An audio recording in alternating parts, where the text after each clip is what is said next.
we've got like the opposing dress codes at the moment. You're like smart casual, I'm just for the vibes. Well, the thing is, I kind of stuffed up the memo because we did agree that it was going to be stuffed up the vibes uniform, but yeah. You're missing the stuffed up the vibes. It's like I stuffed up the vibe, literally. Any dress code, it's like stuffed up the vibes. It's never really popped up on the dress code situation. There's a lot of like cocktails and like black ties, but no like just for the vibes, stuffed up the vibes dress code. But which is like almost like the point of the overthinkingness and the emotions. Today's topic. Yeah. Yep.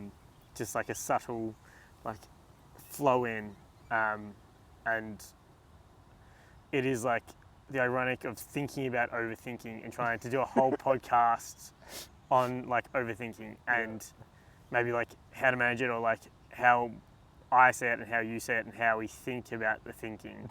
It's fucked. Very meta, yes. Yeah, incredibly meta is the right word. And I would say it really came to a forefront, the amount of overthinking that I personally do when I'm not sure if it was in a podcast or we were talking, and you said to me, like, so like when you're going about the day, there's obviously the perspective that I have, there's the perspective that you're having, and there's like the present moment at that time, and that you often are present in the moment and then think about the experience post having like the experience in front. Whereas where I think about it, I'm at the present moment thinking about it like from my perspective and trying to feel from your perspective and try to have like a third party influential like reference on the situation, to try and almost understand the thinking. Right. And like I've been thinking about this word thinking. I would love like a little counter somewhere of like how many times we say think in this video. I've lost track of my thoughts. Too much thinking there. Too much thinking. And like you lose track because you're always thinking about different tangents and different perspectives. Right. And so I lose the present moment of like just being a lot of the time. And I think it comes back to, which is the point I was trying to get to, is to make sure I'm doing a good job of like analysing feedback in real time to make the situation better. Right. As opposed to accepting the reality for what it is. And I'd say like overthinking comes from multiple perspectives. That I'm a very verbal overthinker and internal overthinker. I'd be interested to see like whether you feel like you overthink. I get the sense it's part of why we started the podcast. Yours is a lot through reading and writing, would you say? Yeah. And maybe before I share my own perspective on it, it's kind of curious, like listening to that, because when we talk, and even in the podcast we've done, like I don't really sense that.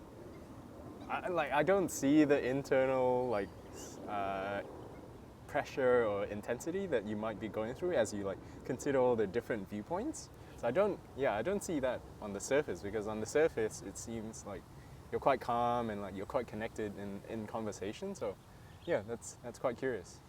So maybe you have a somehow like the pressure inside is so high, but like on the surface you're like, this is fine. Yeah, I think that's what comes across a lot of the time is like everything's just fine. Yeah. It seems to be that perspective that I give off, maybe that I think so much that it comes across as like a blank, chill look. But in reality, I'm trying to like analyze everything and still, it's like the thing of still being present to not miss anything in the conversation. Yeah. But also to think about the conversation as it's happening and finding out when to be in it or when not to. And so, like, when you think too much, you need almost like time for your brain to catch up, which is like these moments in time. Yeah. So this is interesting because it gives me a lens to kind of review my own style of processing.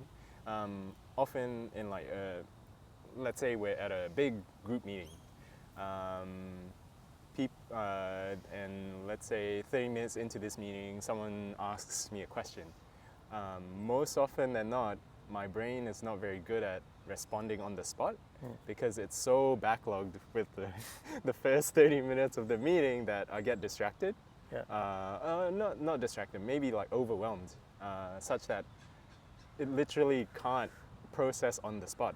So over time, what I've kind of resorted to out of necessity is like, I'll say like, oh, I've got too much on my plate, like, can I get back to you later after the meeting? And that's when my best ideas come about. So, and you're right, like with your observation of like, you know, I have go through that meeting and it takes an hour, and then only after that I need to put in the extra effort to then process through what the heck went on. Yeah. So you'll often find me in a corner somewhere like taking notes, because taking notes for me is a way of speeding up my brain. Like I'm processing on the fly, like listening to what's going on, and then also reflecting on like what the hell's happening. Interesting. Yeah. Because like when I like write stuff down, I feel like I slow down. I have like the very opposite Oh, for me, I speed up. opinion. Yeah. Far out. Yeah. Put like a laptop in front of you. Yeah. There's like multiple aspects of like, even when you're saying it, of like even one of those perspectives is the ability to think quick. Yeah. And so I think there's this balance of some people that are, when I think quick, it's like comedy, people that have this ability to like come back quickly.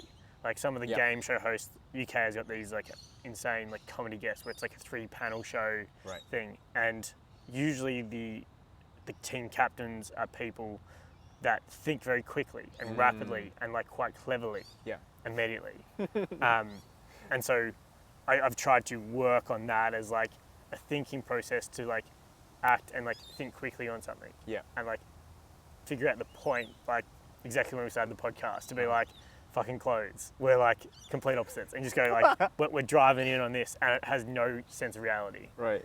But then I almost like have this balance of, I'm in like a serious mode of thinking mode, and then I've got to like change to like a more enjoyable, like fun mode. Yeah. And then it's sort of times like this where I feel like I've got to sort of be playing, have one foot in each corner of like, is there something funny in what you said? And like taken out, but also is there something deeper within what's happening? Right.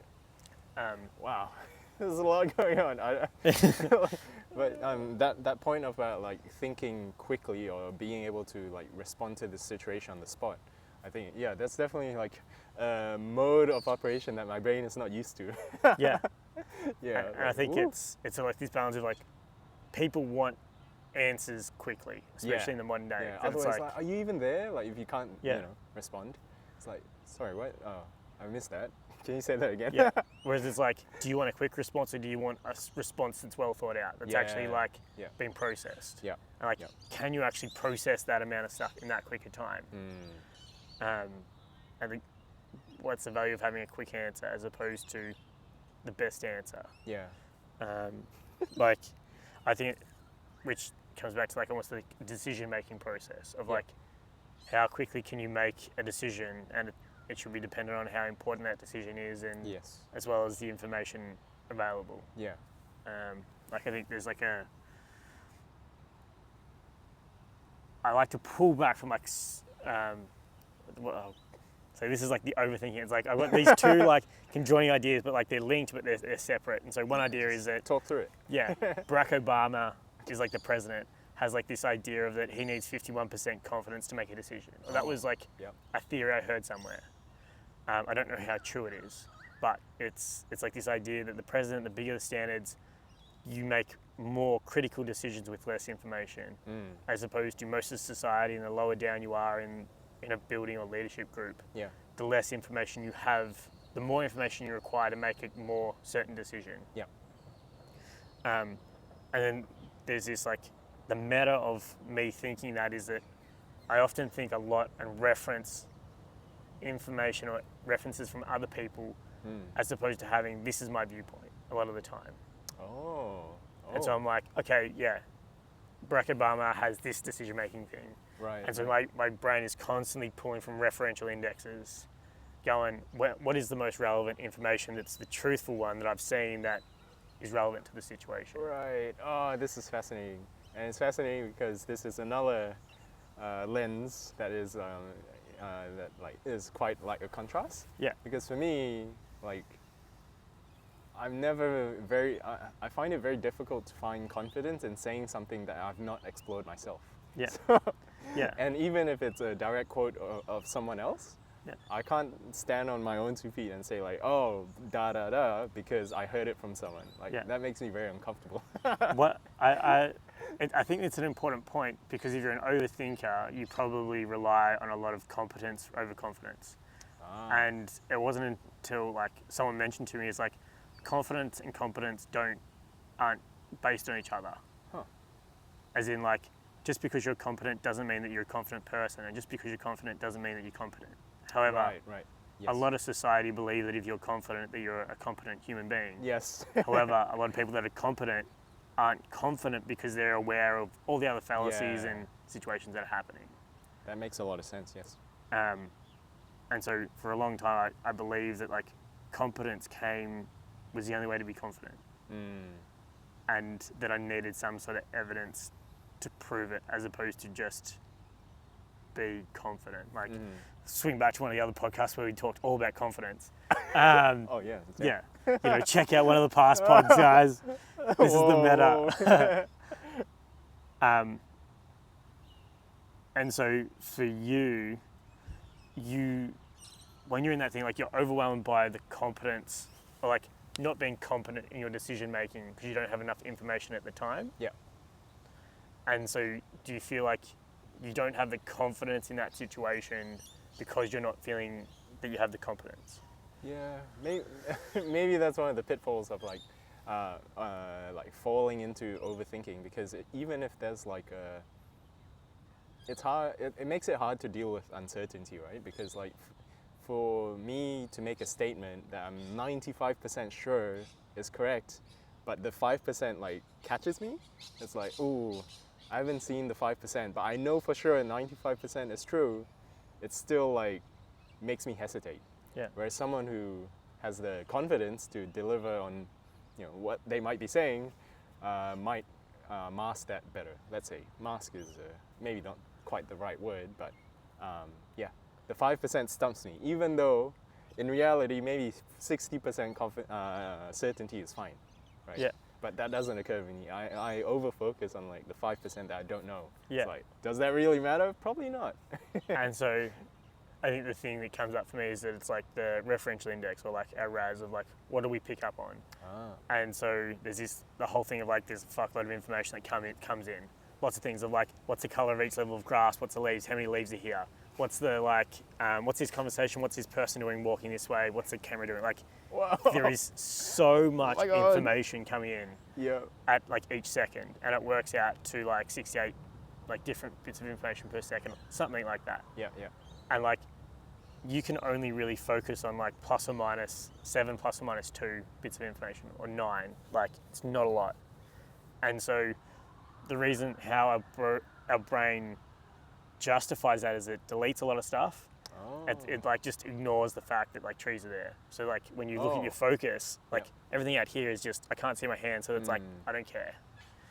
It like distorts things. So it'll like put like all bushes together, or will distort a fact to like not think about. Right. And the other part is it like generalizes everything of like trees there, okay, roads there, like it's not picking out anything. Wow. And what that means is then that, coming back to what you're saying, is that people will either delete consciously or unconsciously that 5%, either through ignorance, or they just choose to be confident in that process because they don't want to see everything. Yeah. And maybe a useful question might be like differentiating between like, is this true, as in having 100% confidence, certainty, and is this useful? Because if 60% gets you what you want, the outcome you want, then who cares if you're 60% versus like 100%? Yeah. Yeah. What makes you come to that conclusion? Because sometimes it's better to act even if you don't know for sure than not to act. Yeah. Because if you're 95% certain and the 5% stumps you from acting, then all the effort you put into getting that certainty is just lost. Yeah. Right? Whereas if you're like, 60% sure I'm going to survive, then at least you're moving. But do you want the truth or do you want like forward movement? And so it's like all like relative of like life or death situation. You got five minutes. Yeah. Like to decide versus like 5 seconds versus like you got a whole hour. Which is like probably best reference to chess. How there's like speed chess, blitz chess, and there's like the long drawn out process of chess, and whether or not like people are like really theoretical or like really intuitive because they've seen it before and they trust like, the truth of that. And I think it probably comes back to like, what is it that you value at the moment? Like, is it truth or is it certainty? Yeah. And so like a lot of the things is people would much rather certainty than the truth. I think a lot of the time. As in, wait, so how are they different? Someone would act certain they're okay, but in reality, everything's fallen apart in their life. Oh. And so like they can act and see that they believe that they're certain. So there's like a presence of certainty. However, in reality, the truth is that it's not 100% certain. Oh, right. And so if you value truth or honesty, it becomes hard to feel certain because you know that there isn't like a real truth. But there's like more truths, sort of thing. We just had like a dog just come in and just almost attack the camera. But there's we're no all right. Here. And so it comes back to like, what do you value most? Or like, it's not even what do you value most, it's like, what is the level of your comfortability of like normal? In the sense of, would you rather feel certain in a situation or would you rather be true to your beliefs? An example might be if you go to a karaoke bar and you might, I kind of remember that this came back to the previous pod, but it's like, you might want certainty to fit in, and so you don't sing out loud. But like deep down, you might be like this most like incredible singer, or just like want to just fucking send it. Versus like the opposite. And so they're different perspectives of like, do you want to fit in to feel normal, or do you want to stand out and not care because that's your truth and not care what other people think?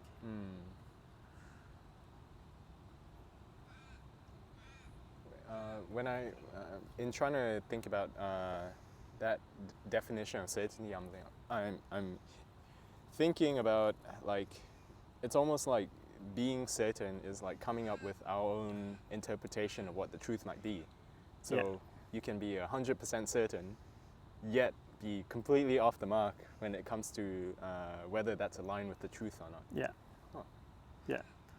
And so like, my favorite example of this is, I'm not sure if I said this before, it was like a funny like video on YouTube of like, basically comedians were taking like a lie detector test, and like one of the questions was like, do you reckon you're good in bed? I've seen this one, and he's like, yeah, I believe I'm good in bed. And the guy's like, he believes he's correct. And because like, there's no justification of whether we know he's good in bed or not. He actually believes it. And so there's no truth to the matter, it's just his figment of imagination. Like you'd have to go through a data set and like go full like, hey, so the last 5 girls you've been with, like, do they really think you're good in bed or not? And like, that'd be the truth. And so sometimes the truth hurts. What I would come back to is, something you said before was like, you need to take action sometimes. Yes. Because like, action creates clarity. And so thinking is the thing that keeps you stuck and like, tries to protect you from where you're going. Yeah, that's a good word. It's like protective like mechanism. Yeah. If you want to know for sure, whatever sure means. Yeah. If that even exists to a certain point. Yeah. Versus like the reality of, we're I'm thinking about the rain, I'm thinking about all this other stuff. It's like, I'm like, do we gonna have to move? We're gonna have to run. Yeah, figure it out. Yeah. Completely gone. What did you say? I said we'll figure it out. Before that, like 30 seconds that. ago, around action and like overthinking. Like, well, the earlier question was like using the question of like, is this useful or not? Okay. As a way to break out of the overthinking mode. Yeah. Because if we're overthinking to protect ourselves, maybe we don't need that much protection. Yeah. It's like, how resourceful is this level of thinking? Yeah. Like, does it help you or does it not? Yeah. I think maybe a bit of a tangent. Like, this kind of plays out in like businesses as well. Like, because there's like a trade-off between like how fast you go and like how willing you are to break stuff along the way.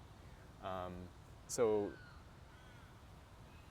if you want to be safe and if you want to operate in such a mode where like everything is sure, you sacrifice velocity, and because you sacrifice velocity, someone else is going to beat you to the finish line. Yeah. I think like it's the action. One thing that comes back to me is like action precedes clarity, of like action's like the truth and reality of the world. Yes. I think. Because that's how we calibrate. Yeah. That's how we calibrate like the illusions we have in our head of like, oh, this is what I think reality is, and like, oh no, the pan is actually hot. Yeah. You've got to feel it, because it's the only thing that we know is like the truth. Yeah. Is like the reality that we live in, and people either want to ignore the fact of whatever reality is, or like overthink about it, or like think that it's something different. And so it's almost like you've got to have this positive outlook, but be like, have a grasp of reality of like what's really happening, and not try to like out faith your way through life. Yeah. I don't know, like it'd be tough, like on the thought of like faking your way through life, because there's so much, and if you try to like create this protective bubble, like there's just so much surface area for that bubble to pop. Yeah. I think I said faith, not fake, but still like is like there's this difference between, I think when I was going through a lot of the coaching stuff, a lot of it was like have faith, have belief, put like your positive mantras and like do stuff in it. But in reality, a lot of it is like, what's the reality of what you're doing, and like what's the reality that you come up with. And so as much as I feel like mindset is important, it's the awareness of what actions are you taking. Like, what is the most valuable action or resourceful action for you at this point in time? Yeah. I think maybe one of the antidotes to overthinking is to like, and eventually it comes back to like confidence as well, in the sense that like, how do you convince yourself to think less and to protect yourself less? It's maybe by convincing yourself that you are competent. And how do you do that? You take small steps to convince yourself that you are capable of action, and those actions lead to good results. Yeah. I think it is a case of small steps and like directional of your steps in thinking, because it's the way of going, is it an irreversible decision? And there's like very few in life of like reversible decisions. Like, you could argue that like the most irreversible decision is like life and having a kid, but like in reality you can break a fuckload of moral codes to, act as if that doesn't exist. But in reality there's always going to be the morality of having a kid. Like everything else is most other things are reversible in life. If you really think about it and break it down and like accept that you're not stuck where you are, it's just your level of thinking and problem solving and want to change that keeps you there. Right. And I feel like everyone has that and exists in that way. There's something that holds everyone back. So then, is there any value in fake it till you make it? I think there's some value that it would work sometimes. I don't think it would be the tried and true method of like, the way I said, it's like a hike of like, you can't stay still. Like overthinking is thinking like, okay, do I go this way? Is it that way? Like, is the wind going this way? Is the sun coming? Is there actual food there? Like, you got to take all the data you have and think, and then make a decision and go, okay, there's 5 different paths. We're going to go like one step down this path, and one step, and you're like, okay, I've just got to go like a kilometre down this path, until you get to a point that's either like irreversible, Yeah. or it's like you get to a point you're like, no, this doesn't feel right. It's not having the right situation. It's not actually taking me to where I want to go. And so it's action that moves you forward to get more data. Yeah. And so it's not creating confidence is getting more data or information, almost. Or it's the way an overthinker processes stuff. Mm-hmm. Whereas I feel like some people have got this insane ability to just take action and not think about things. Like you hear so many often of like, I just didn't think about that. Yeah. And like, as much as a lot of people believe they're dumb, of like, oh, when someone makes a mistake, they're like, oh, they're just dumb. Most of the time, it's just that they haven't thought about it to that level of reality or like acceptance, or they've forgot because they're thinking about something else. If overthinking can be labeled as like a protective mechanism, what is the opposite? Someone who acts on a whim. Right? Yeah. So maybe if overthinking is protective, then acting on a whim is focusing on the possibilities of what could happen. Yeah, bull at a gate. Upside only. Yeah. It is like the bull at the gate, bull in a china shop. It is like all action, no thought. And like it also is like this thought process of why are so many entrepreneurs successful? Or like, you know, like people that you would like put on an IQ scale, it's like they're not necessarily not smart, but they just take action and don't think about the result and the outcome. They don't see the downside because they just are ignorant to it. And so if you're ignorant to it, you can actually like create more success. It's like the ability in basketball to take a shot and not remember to take the shot and not like take into account the previous shot. It's like roulette of like every single situation is not dependent on the previous history. Everything is its own specific role. Whereas an overthinker is like, oh, I thought about the last 20 shots, and like if I do this, then that moving forward, I'm going to adjust this thing in my shot. Yeah. So it's like the counter to it is like overaction and not thinking. And so people can overaction and get themselves into shit because they haven't thought their way through it. Yeah. Or like have got no logic to thought. And sometimes you just get lucky because you try everything, and everything you try just doesn't impact you. Yeah.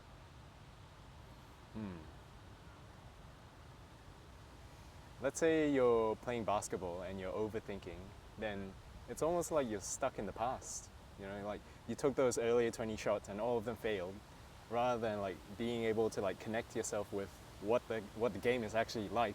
You're like, oh, what has happened is like so terrible that like it's gonna mess me up right now. Yeah.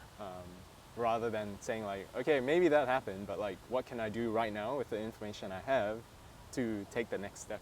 Yeah. You got to become free of the outcome. Yeah. Like it is the acceptance of like you can't control what the outcome is. Yeah, that's right. Which is hard. It's the antonym to thinking about it is to think that like you can't control anything. Whereas like people that just take action, that is like their default state of like, it's not that they have to tell themselves they can't control anything, they just don't care about the outcome. Yeah. Like they're not conscious on the result, they're just like, fuck, I'll just keep taking more action. Yeah. So even if the world tells them no, or what they think reality is tells them no, they're like, I'm gonna do it anyway. Yeah. Like how many times have successful people told like in a room of like, I just kept taking action until somebody said no, or like nobody said no, like I just had to keep taking it. Do you want to, I feel like the rain is like, this is me overthinking. Almost here. It's almost here. It's almost do you want to pause this and move? Yeah, sounds good. We'll be back in a sec. We're back, guys. We're back. This is like bird's eye view. We found some shelter.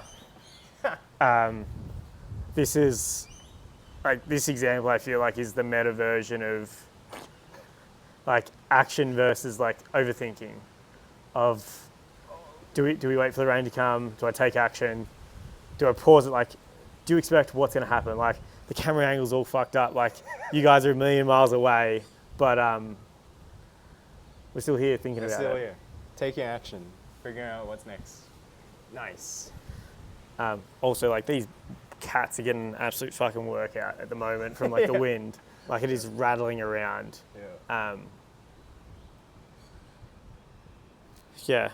Overthinking, thinking about things. I think the reason why I find it so important is that almost every point of reality is that I feel like I overthink so much. And what is so much? Like, what is that? It just never switches off. It's like the few times it does switch off is like when I'm running, and the rest of the times I'm not sure when or how. Like maybe when I'm meditating, but even then it slips back in. Yeah. And I would say it's this balance of, I don't know if it's a smart person thing, and I don't think it needs to be like a level of smart person thing. Of like, you can almost out-juke yourself. Like it's a game of like rock, paper, scissors. It's like, you got 3 decisions and you go, okay, they did rock. Do I do paper, rock, or like, do I do paper, rock, or scissors? Like, what's the reality of like, they do that, then I'm going to do this, and you try and like outplay them 7 levels of chess ahead, and you're like, it's fucking rock, paper, scissors, mate. Oh, wow. Right. That sounds tiring. Yeah. Yeah. And I think it doesn't help that I don't have the mental capacity to make that decision, which is why I think I'm terrible at chess. Like, not terrible, pretty terrible. I don't want to make myself bad, but like, it was like 400 ELO on on the chess.com. So why chess? Because if you have the potential of like 5, 10, 15 steps ahead in the future, then you're trying to figure out all those possibilities. Yeah. Oh man, good luck. And like, I can't. Like, I can only think like 2 steps ahead max. But you see other people playing this like high level 15-step move ahead. Yeah. Which is why I think like growing up, I didn't see the value of chess because you couldn't make a whole lot of money off it unless you were really good. I really liked the idea of poker or like Texas Hold'em. Yeah. Because there was a level of skill involved in thinking through of like, what should I do in this situation without playing someone versus just fucking luck. That like you need something to take a bit of luck from it. You can't just be all on logic. And then like you mentioned about how running helps you, let's say, not overthink. Then what does that feel like? I think it becomes the most present activity of when someone goes, when you do an ultramarathon, what do you think about for the whole time? I'm just like, I don't know. I think a lot of the time it is purely the presence of right foot, left foot. Am I going to step on a rock? You know, what the pace is it? How's my breathing? Am I hungry? Am I thirsty? Like, how hard is this? Do I feel like I can keep going at this? Like, it's a lot of checking in with myself at that point in time. Right. And so that shuts out all the overthinking. You have to stay present to like each footstep.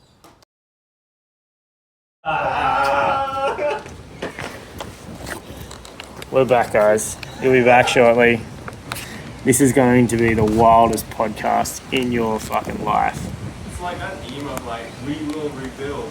Yeah. Nothing's happening from our end. So what do you think about when you're on? I think about a lot of things. So the brain definitely still on, but what I find like really helpful and the reason why I keep running is because it kind of gives me the space to choose what I'm doing. Whereas like day-to-day life, I find myself very easily caught up with things like work, things like family, things like friends, and blah blah blah. There's so much noise. But when I'm running, I'm like, because I'm focusing on my feet and my breathing, then I almost bore myself to a point where I'm like, what else should I do with my time? When I'm out like running 2 hours, it creates the space through boredom, and because I'm bored, I can then choose what I want to do. I I think that's a really good point of when you're running, it's hard to do anything else. Like, you can't do research or anything else. It's really hard to say, change something, look at the next podcast, or like, think about your trip or family or friends or relationships, or like, say, like, your body accepts or your mind accepts the fact that, like, you can't do all these things, so, like, just focus on where you're at. And I feel like that's what I find the struggle with a lot of the time, is that there's so many things to think about. Why, like, just pick one thing to focus on. Always. It makes me think about something you mentioned earlier. The mind fights the brain, and the brain fights life. It works by ignoring the things that are not important. It's probably like 95%. If you've got 5% of capacity, what are you going to think about? So it becomes like really cool. I'm just like, wow, Like, how do you, like, focus on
you're not trying to overthink it, it's just you're there.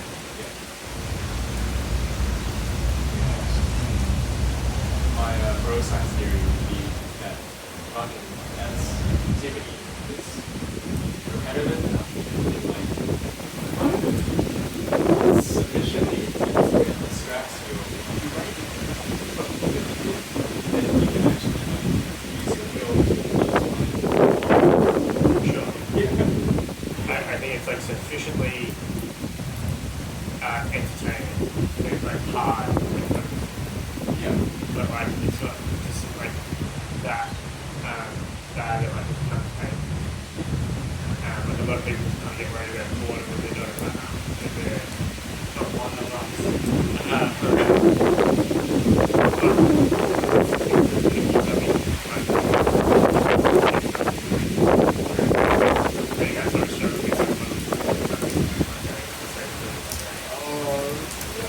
One day, we'll get it. One day I'll find you sitting in the garden for 2 hours. Yeah. Doing nothing. Yeah. Experience. One day. Yeah. One day. One day. I'm so dead. Put you in handcuffs. Yeah. Don't move. But like it is the overthinkingness of like is mundane even at that, or is like mundane good. Like the whole world is telling us to be the biggest, best, live up to your potential. Yeah. So like, is your potential like the most present amount of time? Yeah, I think whether you're doing something or not, for me, the master of quality is whether you're present. You can be doing all this stuff, but like not present. You can be doing nothing at all, but not present. How often do you feel like you're present?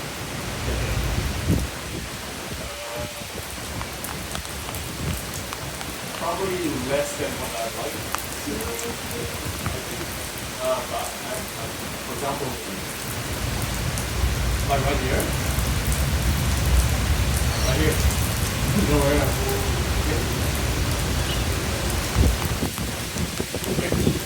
I just thought, well, I'm almost enjoying this, I'm trying to be perfect. It's like, I got lost and got distracted on the overthink here and here. And so it's like, I don't really trust that people have something to say. I think there was definitely a time where I couldn't say or do anything, like my whole presentation was still terrible. I didn't want to speak to anyone. But there was like one part of dating or like thing I learned, like walk up and like when you talk to a girl, like they're just something. You're just gonna trust like a little bit of your brain, even if like banana milkshake. And like, you know, it could be just, hey, how are you going? And it's like that presence is like enough all the time. So like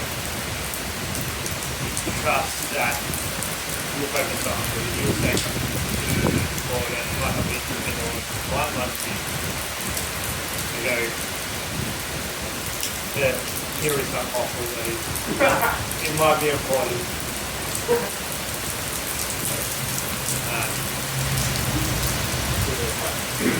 the power in setting the right pressure. Maybe it doesn't think it. Might overthink the best opening, whatever. Create the right pressure. I think so. I think it's why girls are certainly guys with securities because they've got this inability to trust in themselves, they'll figure out the next step. Yeah. A lot of the time. They're ignorant to everything else. But I think a lot of bad guys because actually thought about what the next step is. You just cost so much to be able to make the next step.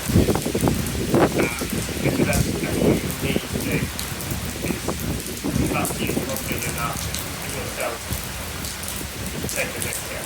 So that like you're not overthinking anything with your fear. But it's like the most overthink I guess like aphrasia is like present. Confidence in the moment. I think one of the, it reminds me of like one of the insights that I got from that previous podcast about confidence. It was like, kind of, you can fake it till you make it to some extent until you start lying to yourself. Like, you can only be confident if you know for sure you can back yourself up. If you suddenly sense that, oh, I'm telling other people stories so that I can fool them, and hope that they'll fool me, that doesn't work in time. Then you kind of have to build that stack of evidence that, like, you know for sure that no matter what, you can save your ass yourself. That's where like, the true confidence comes. I think there's going to be a strong base in the truth. I think I come to learn that like stories can be like influence a little bit, and then like the way we remember each story is not really accurate. But at the same time, like there's got to be like a hardy truth beyond it, and like the elements is hard to like make the story interesting. Can't be too far away from the truth, almost. It comes back to like the story that you tell yourself a lot of the time. Surprise, surprise, you can't run from ourselves. Like, I mean, there are ways, but not really. I think that's got to be the thing that I work on the most is trying to go, okay, can you live with this decision when you sleep at night? As you say, or don't say it to and if they come from you, but like It's good for you, it's good for other people, it's good for the world. As a whole, it's like people like sometimes it's like you're just thinking about you, but then you can like try and think about everything that other people. Like I remember thinking about people driving in and how I hate people that like force their way through traffic down because it's like it's so bad coming down Elizabeth Street that they'll just forcing their way in. Whereas like I like to cut in, and the way I describe my difference is it's the ability of like is anyone else being affected by my impact? And so like I cut in when there's a gap, and if there's no gap ever appeared, I'll just keep going. I don't try and like force my way in, put everyone else off. Yeah, because there might be multiple cars behind you. Correct. And so you've got to like put it in and go, no. You can't just like cut in. It's like you can cut in if no one else is impacted by the fact that you're cutting. If not, then like just accept the fact that you've decided to cheat the system and that you fucked up. Like it's just something simple as that in traffic that I find people are like, nah, fuck it, I don't care about anyone else. I've got to find my way into this thing. And like, people cut 3 lanes. They, pull in and like forget about everyone else. But it's like, you can do that, but like, don't put anyone else on. It's like my rule. Like a way I try to live as much as possible. Yeah. Sometimes like you got to stick your foot in and go, fuck yeah. Like, I'm just making a call. But then some people are so ignorant to everyone else that they just miss it.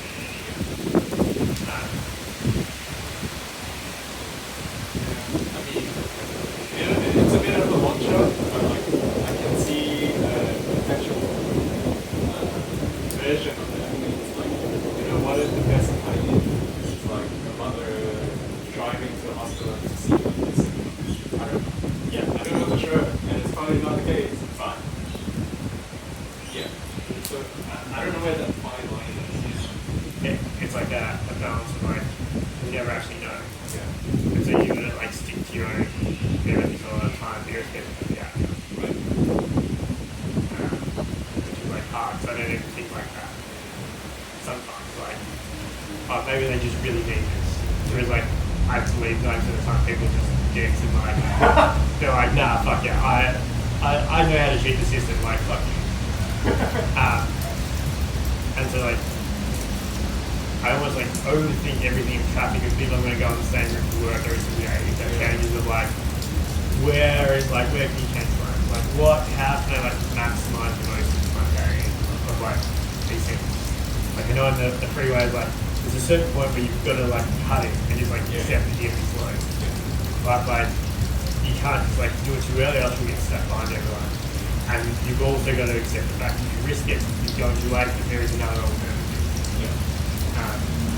That I think it's simple things that people think about of like we have to set up these like traffic signs. This is like level stuff I think.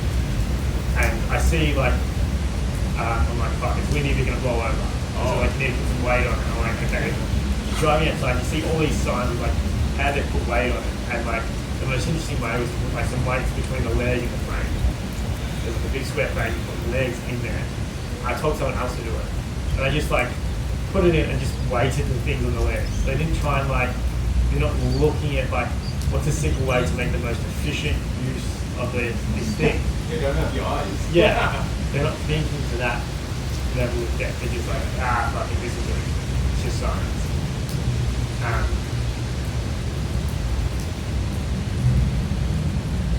It's hard, man. It's hard. It's very hard, I'm telling you. I think but the reason why I wanted to talk about this emotion is I feel like it's something that people struggle with, and I've always like tried to align with.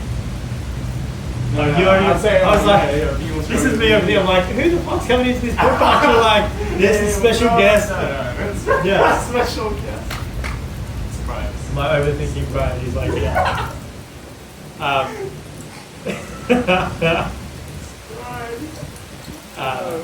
It's like, how do you combat this thing? Because it's like, there's a lot of professional athletes that have, a lot of the really successful ones don't have this like thing that they're doing. But there is a lot that have this like overthink capacity that is still successful regardless of it. So it like, that was like, whoa. It is like this process of like, you've got to be able to like,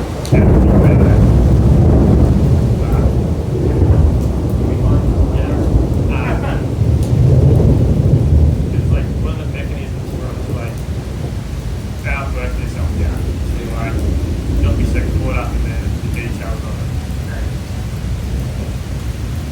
I don't know. Maybe a good place to start is like to know it for what it is. And like any athlete, if I can project, is that they know the tools they've got and they leverage it somehow. But that's the ability. It's like a process. I think it's more like they work on processes. Like focusing on the process, not the thing. It's like an action thing. Because there's this like kind of link between what are the behaviours, which are their actions, what are our thoughts, and then what are our feelings, how we feel about this thing, how does that feeling impact how we think, and how we think impact, I think, change their actions, how we act, or they change how we feel. So there's like this constant loop of like, where's the circuit breaker in that process. And so the only way to you can't like outthink yourself down. Like it's like trying to go like, I'm gonna like get over alcohol and just drinking more alcohol. It's the only way to become like. So how do you fix overthinking by thinking? Yeah. No. That doesn't work. That doesn't work. And I think it's like I overthink enough to realise that any bullshit artist or like personal development stuff who says that they do is overthinking is different. So there's this reality of like, you can't be God, you can't be like a meditation guru, like you almost have this overthinking forever, but it's like how do you reduce the down to everything and like err on the side of action, basically. And so it comes back to the question that we asked the other day. You asked, or like I was like, why the fuck is it hard path to grow and to like try and question life? It's so deep. Why? Yeah. Why not?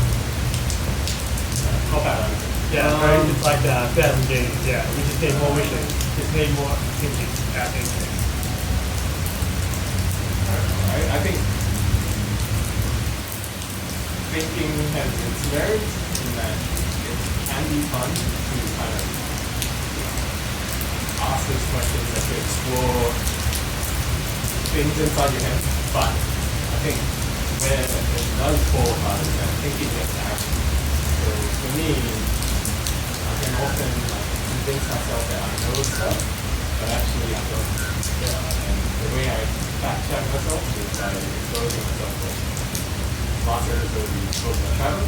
Traveling was one of the ways that I'm like, okay, I've got these like fancy preconceptions or like parcels of sand in my head of like what a certain place would look like. And I go there, it's like, wait a minute. It's not what the internet was saying, what the hell is going on? Yeah. I think it's good, it's a very powerful tool, but when you try to use the tool for everything, it's kind of like using an application. Like every single application that maybe it's not supposed to use. Yeah. And thinking is very good at fooling itself. Yeah. I like even the aliens. Like it is like you like think the reality is better than what it is. And then you know more than the others. Yeah. I think you think that you know it, but you're not living it. Like I want to ignore the fact that like what you know is what you're doing. That like even if you know it and you're not living the reality, it's like it's really hard because like I know how to lose weight, but like you're not losing weight. You don't know. You can't embody it. Right. It's like I could do a sub 3 hour marathon. No, you haven't done one. Right. Like it's this balance of like overcompensating in the stuff. But yeah, I can do a 3 hour marathon versus like I will do it. Because it's like you almost promise yourself, well, yeah, I'll just get it done. And there's this fine line of when is that really important thing to do and when is it like pointing that? Yeah. Like exactly because like when is it a time that you just don't need it? like it doesn't really matter. But like thinking's not important in this situation. Maybe a game to play with the thinking mind is almost like, I'm going to try to prove you wrong. Okay, go on. Yeah. Because you're thinking on the rational side of things is so good at convincing yourself. Maybe a way to counter that is like, you know what? I'm going to put myself out there and try to prove it wrong. Yeah. I think that's a good thing, is like the experimentation part. It's like your thinking is all hypothetical. Exactly. Yeah. And so you go test the reality of like, does it function like theoretical physics versus like practical physics, or like there's a different way of practical physics. Doesn't matter. And so I think the thing that's coming up for me is like, there's times like now where thinking is important, or like some points of work is important. And there's also times where don't think, just do. And like, not even just do, but just be present. Yes. It's probably to not have to worry about what I think about. Think is. Don't think, no, do. it's not But gonna be, it's not even about doing, it's about being present. yeah. Like, come back to now. Like, or like, yeah, I was talking about Eckhart Tolle or something. Something like that. There's a lot of famous philosophers, that sort of stuff.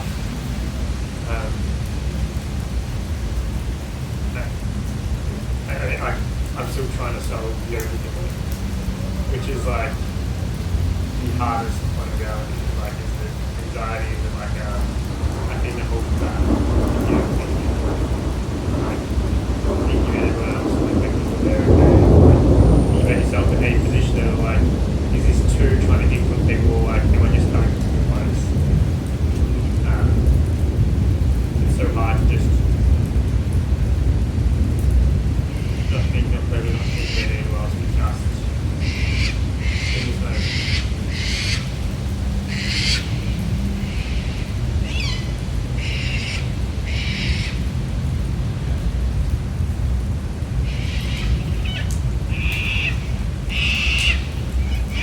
I feel like it's one of those things where like you try to suppress it, it kind of rears its head somehow.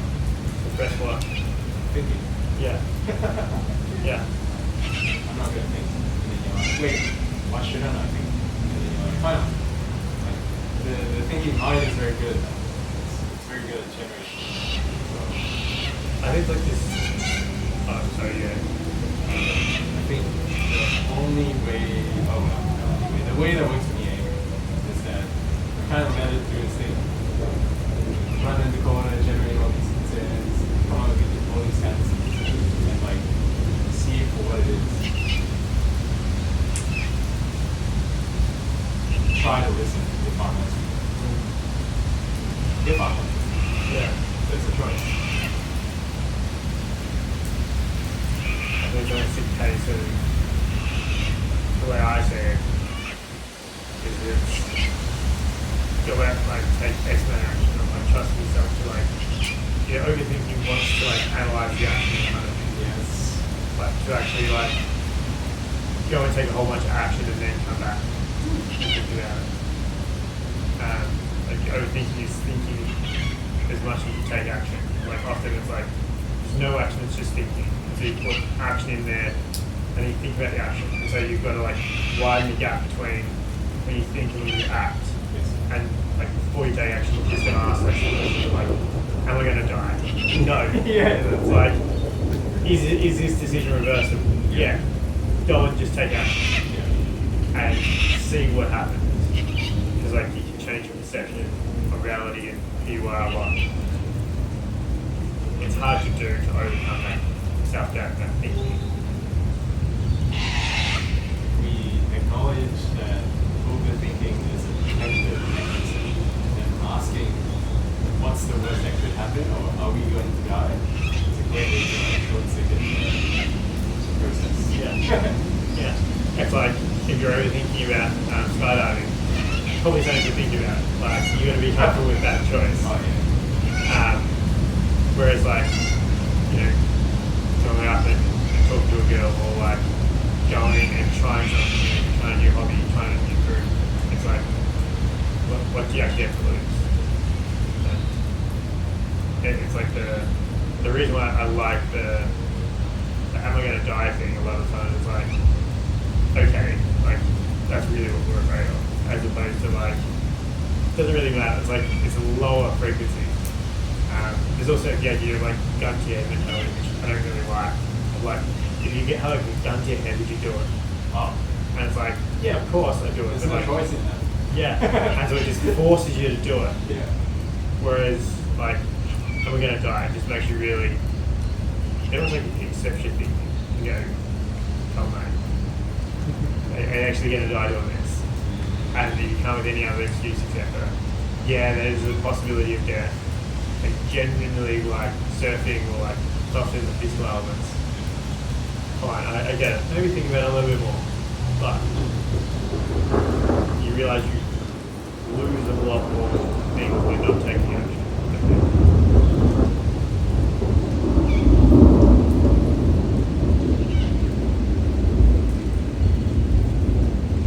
I think it's almost like you just thought of the, you've got to appreciate the action gives you more better ability to think about things. I suppose to just think about things in terms of that gives you more data.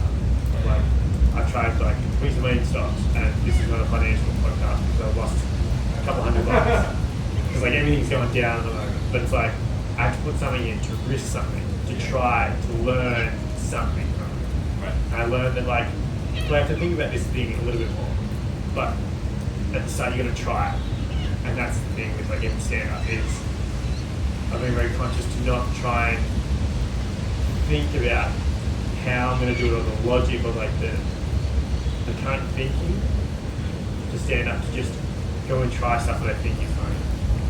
Pick one thing and try and change that. Yeah. Think enough to convince yourself to get started and stop thinking. Yeah.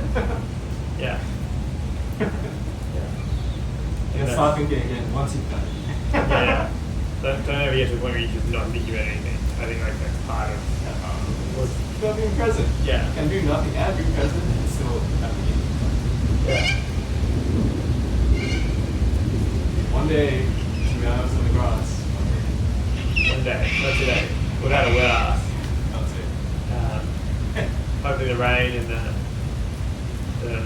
thunder hasn't thrown anything off too much. But it's We'll see. like I think in like another, I love metas. I love like thinking plans of like these podcasts is part of the process of like take action to like try and outthink yourself out and to do it, put it up and not worry about it. Here's another meta. Yeah, I love meta. Okay, so if this podcast is in the spirit of doing things for the sake of doing things and learning along the way, then I wonder how your thinking and my thinking is going to evolve in the next 5 years. Yeah. So imagine in 5 years you can go on YouTube and like type in the podcast name, and then you're like, oh, there was Patrick, like 5 years ago. Yeah. How cool is that? I think that's a cool spot. It's like a time capsule. Yeah, It's like that's awesome. it's like the interesting thing of my 100 runs is that the first post is terrible. Like it's a shocking writing. It's horrendous. It's third grade. Whereas now I feel like as it's progressed, the majority have become better.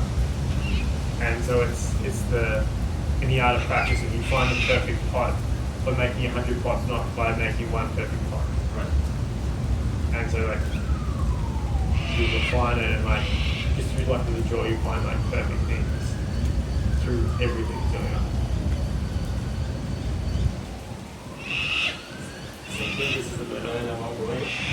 Make a 98 part, see what you need to see. Yeah. There you go. So you're seeing this in 2030, just like time down and go, hey Patrick and Julian, Yeah. remember you dickheads riding this thing in the rain. Riding this thing. speaking about this thing, and one of the most interesting podcasts in the fucking world, is that like acting as if like you believe it, or like just talking smack, or like because the reality, it's fun. But end of the day, we do it because it's fun. We do it because it's fun.